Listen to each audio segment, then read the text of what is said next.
You can't have all of it. For Lamar, I was saying on my pod yesterday, if I were the Colts, again, I'm not the general manager of the Colts, but if I were the Colts, I would draft a left tackle at Ohio State at 4, and I would go sign Lamar as my quarterback, and I would become the favorite to win the South. Well, Kyler said the same thing, and he's picking at 3. Yeah. Allegedly, what's being reported, Garofalo reported that Kyler has let everybody in the building know, hey, listen, I like Paris Johnson. I'm a big Paris Johnson guy.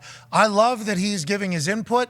I think quarterbacks should have that type of relationship with the front office. But I think immediate response is, oh, Kyler, you're a fucking offensive line guru. Have you watched everybody? But you just said that he should be taking it 4. Maybe Kyler does know. Wow. Maybe Kyler does know. Well, I think. Look, there are a lot of. This draft doesn't have it's not a Jonathan Ogden draft. It's not an Anthony Munoz draft in terms of offensive, but there are a lot of good players that can help their team. And if you're Kyler Murray, who has really suffered behind a bad line since he's been there, I mean, DJ Humphries hasn't stayed healthy. Kelvin Beacham's a nice right tackle, but they need to get better.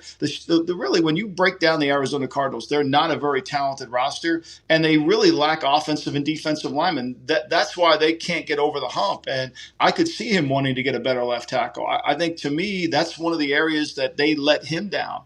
We all blame the quarterback when you don't win, but if you don't protect them, it's really a challenge. Sam Howell in Washington, they're going to have to do a good job protecting them. They put some money in their line.